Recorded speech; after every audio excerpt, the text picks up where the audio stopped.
Emily Spencer with the RacinBoys, and in support of Team Mellons, I'm here to talk to Ross Chastain. Man, you race anything you can get in on a NASCAR weekend. How long are you going to keep up this pace?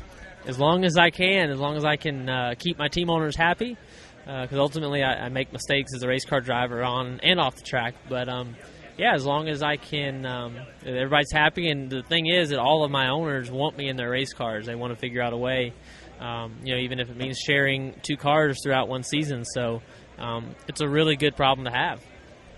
You talked about the experience and your past experience in the trucks are playing into your hand as far as figuring out this new aero package in the Cup cars. Why is that?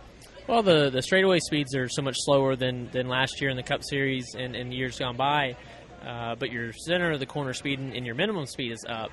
So we really are. It's like Daytona and Talladega in that regard, where you're almost a constant speed within a couple miles an hour all the way around the racetrack. So that's how trucks are. When you're handling good, you can run wide open, and especially with the Ilmore motor now. So that's what the Truck Series with the reduced horsepower and the big spoiler and big splitter and underneath the radiator pan, everything is just sucking the car to the ground like a truck does. And so just some just confidence of knowing that you can run a race car wide open around Las Vegas. I mean, a guy that's been in Cup for the last 15 years would never have thought that, because he's just never been able to do it in a Cup car. So just knowing that it's possible in trucks, so it's going to be possible in the Cup car, and then just how to race. So they get really tight in traffic, or you lose grip. If you're really loose, and you'll get even looser usually. It's just those little nuances like the racecraft. That's what I feel like running all three is just, I still could run the same lap time in qualifying, but lap 30 of a run, I might be able to put together a better quality run where I don't abuse one tire, and just try to be a better race car driver across the whole weekend.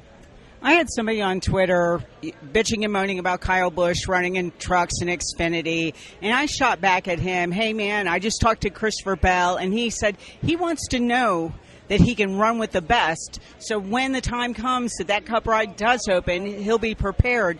Is that your philosophy as well when a guy like Kyle or Brad Keselowski or Joey Logano comes and races with you guys when you're running trucks or Xfinity? Yeah, for sure. And Kyle is the best race car driver I've ever raced against. I can't speak to anybody else in years past because I never was on track with him, but seeing what he does inside a race car, no matter what car, truck, no matter what, it's incredible. He passes me all the time, so I get to see a glimpse of him every weekend. I like that they run. I like that Kyle, I've had good luck with racing against him where we give each other room. So that's where the only thing is when when guys have a lot of experience, and I've done it to guys that I know don't have much experience or just less than me, where you can take advantage of them on track.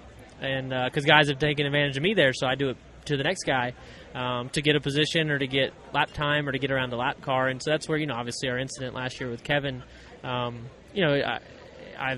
that happened, I went back and I see where he's done it to a million people and where it's been done to him, and I'm like, oh man, I got baited right into that. But still, so that's the only thing is we're fighting for our lives as Xfinity guys, and I'm an Xfinity guy. I'm racing in Cup, but I'm not claiming points, and I won't miss a single Xfinity session this year, but I will fly in for some Sunday Cup races. So my focus is still Xfinity, and Jay is good with that and knows that. So it's a tough balance, I think, for those guys to drop down. And you saw Dale Jr. at Richmond.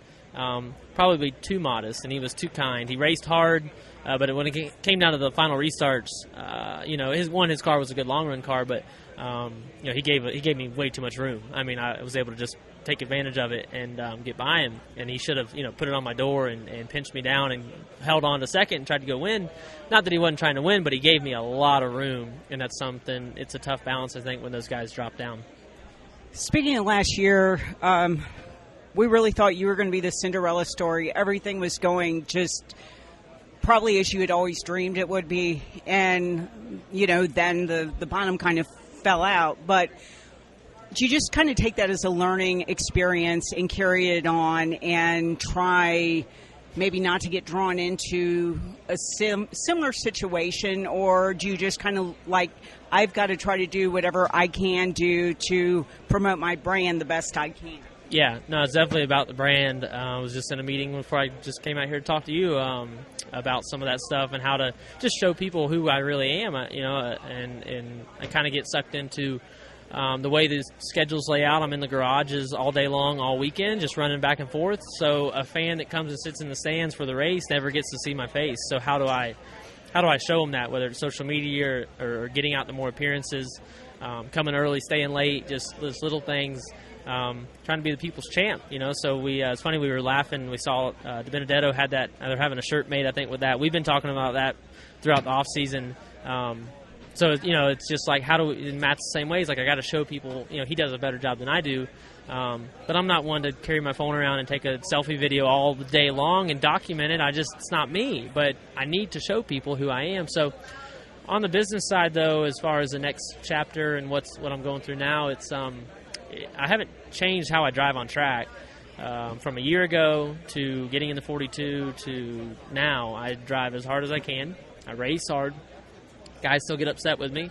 I think I had guys upset with me yesterday and in the truck race for, making aggressive moves, but we didn't crash. I don't run into anybody if I don't have to, and I'm just racing, and that's what got me the opportunity in the 42 car. So I'm not changing that, and I think some of these guys should race harder. I mean, they give too much. And we're here to race. We're here to, if you're side by side for 5 laps, yeah, your crew chief's mad and your owner's mad, but heck, that's why we're all out here. That's what NASCAR racing's about. And yeah, you're slower, you might lose a spot, but race and don't let anybody by. So, granted, there's some times to be kosher with it, but at the end of the day, that's what got me the opportunity last year of a lifetime, and I'm fighting, to get that opportunity again. I kept waiting for when we were going to see that spectacular Xfinity Series race, because Daytona is usually the bomb, and it came and went, and then we were in Atlanta, and it just really didn't live up to expectations.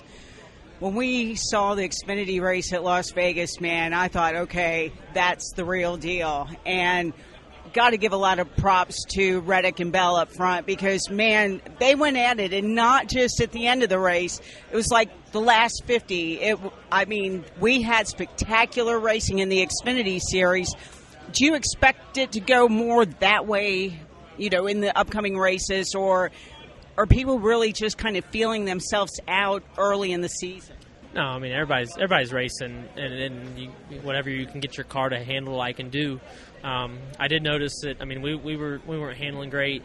I did notice that the top 3 about lap 4th place, so that was crazy. And I talked to Cole a little bit last night, and he's like, "Yeah, about to lap me." I was like, "Well, got to get up there and make some speed, man." But yeah, it's. I wish I was out there, up there racing with him up front, but that's just not in the cards right now. So I don't know. I can't really speak about everybody else. I'm just, for me, Xfinity-wise, focused on the 4 car and doing what we do, and that's capitalizing.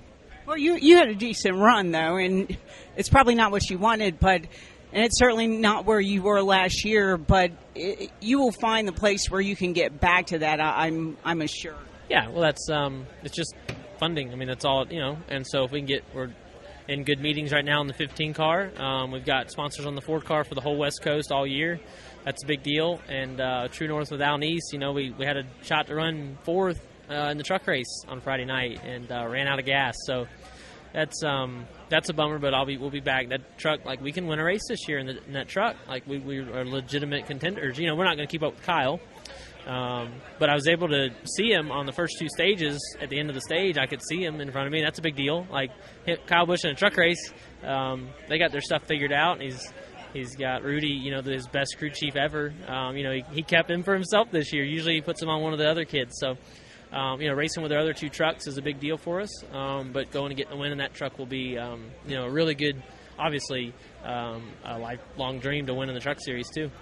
Well, we certainly wish you luck, and after last year, I think you're a new fan favorite, and I only wish you more of that and a little more, prosperous activities down the road. That's right. Team Melons all the way. Absolutely. Thank you, Ross. Yes, thank you.